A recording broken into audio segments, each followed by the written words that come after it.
జరిగినప్పుడు ఏమైనా కావాలంటే ఎవరు మాకు ఆధార్ కార్డు నేను మాట్లాడతాను. సరే గౌండ దిగు నాకు అవగాహన ఉంది, మాట్లాడతాను. అందరికీ అయ్యా నువ్వు బాగా ఉండాలి, మాకు మేలు జరగాలి. పద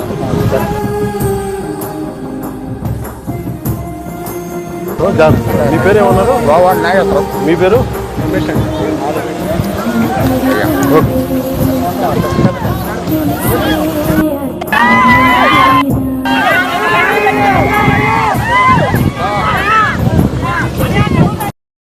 ఈ వీడియో చూస్తుంటే వైఎస్ఆర్సీపీ కార్యకర్తలకి ఆంధ్రప్రదేశ్లో ఎక్కడో మండుతుంది, నాకు తెలిసే విషయం. అయితే నిజంగా చెప్పుకోవాలి.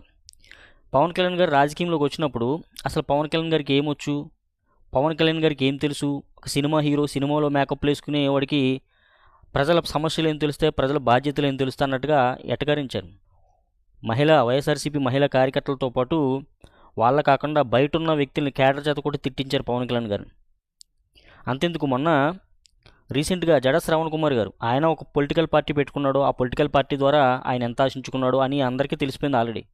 అయితే ఆయన కూడా పవన్ కళ్యాణ్ 2 ప్యాంట్లు వేసుకుంటాడు, ఆ గుడుంబ సంఖ్యలో ఎక్కడ 2 ప్యాంట్లు వేసి తిరిగాడు, పవన్ కళ్యాణ్ గారు పెద్ద చదువుకోలేదు, ఆయనకు ఉప ముఖ్యమంత్రి బాధ్యతలు ఎలాగిచ్చేశారని కొంచెం వ్యంగ్యంగా మాట్లాడారు. అయితే నేను చెప్తున్నా, నాయకుడు ఒక కమిట్మెంట్తో పనిచేయాలి. నాయకుడు ఒక కమిట్మెంట్తో పనిచేసినప్పుడే ప్రజల ఆదరణ పొందుతాడు. ఇప్పుడు చూడండి, పవన్ కళ్యాణ్ గారు బురదలో తిరుగుతూ అక్కడ పంట నష్టాన్ని అసలు రైతులతో మాట్లాడుతూ వాళ్ళు చూపిస్తున్న ప్రేమకి ఎంత నిజంగా అవి చాలు.